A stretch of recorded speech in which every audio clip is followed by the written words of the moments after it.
Imalli dhala namaa adamuuf firii funaanurraa gara hojii malee nyaachuutti deemaa jira jedhan. Dhalli namaa bara duriirraa jalqabee firii mukaa funaanee bineensa adamsee nyaataa fi lubbuu jiraachisuudhaaf ifaajii fi bu'aa bayii hedduu keessa ture. Boodarra qaroomeera gaafa jedhamee fi jireenyi namaa jijjiiramee jira jedhan keessa jaarraa 2-3 dura qotee nyaachuu jalqabe. Diizaayinarri jiraachuu baatus mana ijaarratee diina namaa bineensaarraa dahatee bulaa ture.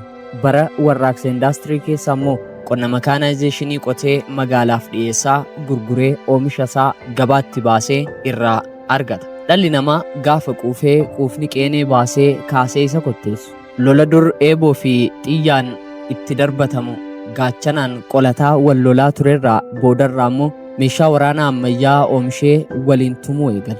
Lolli hundi ibidda taankii fi boombii ta'e. Biyyoonni wal loluun waanuma jiraate. Bara 1914 garuu waggaa 4 jechuun hanga bara 1918tti hundi maddii qabatee garee uummatee bakka lama ba'ee badii lubbu qabeeyyii fi qabeenyarraan gahee jira. Kunis waraana addunyaa tokkoffaa jedhan. Waggaa 20 yookaan ammoo barkurnee lama waan hin caalleef addunyaan hafuura baafattee eegasias waraanni addunyaa lammaffaa dhufnaan magaalonni Jaappaan lamaan Hirooshimaa fi Nagaasakiin atoomik boombiin daaraa botooroo ta'anii jaarraa walakkaa ol miidhama san dhukkubsatan.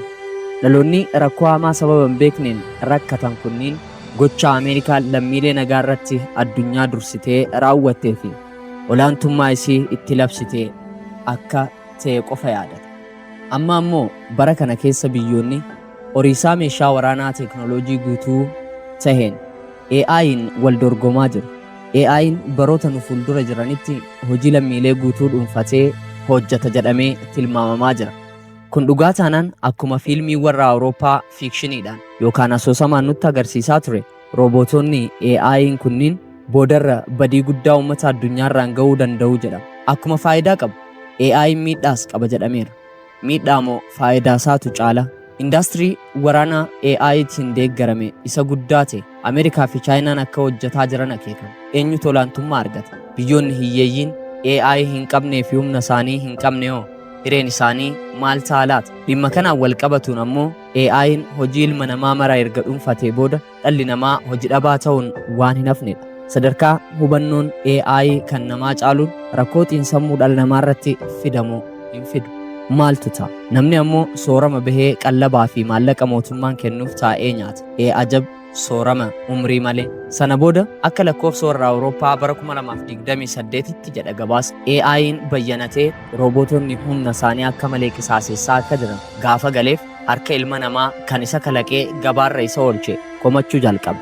Kana booda ammoo wal dhabdeen roobootii fi dhala namaa jidduutti hammaate. Addunyaan to'atuu dadhabdimoo ni to'atti kan jedhu gaaffii keenya. Chaayinaan dhiyeenyuma kana wal dorgommii ispoortii garaagaraa roobootii gidduutti taasifame gaggeessuun ni yaadatama. Kunis hawwattummaa roobootii addunyaa irratti dabaleera. Ameerikaan hojjettoota mootummaa seektara garaagaraa gara 800 hir'isuuf karoora akka qabduu fi garii akka hir'ifte bara Elon Musk waajjira jiran dhageenyeera. Kun ammoo baasii hin malle mootummaarraa hir'isuu sababa jedhutu.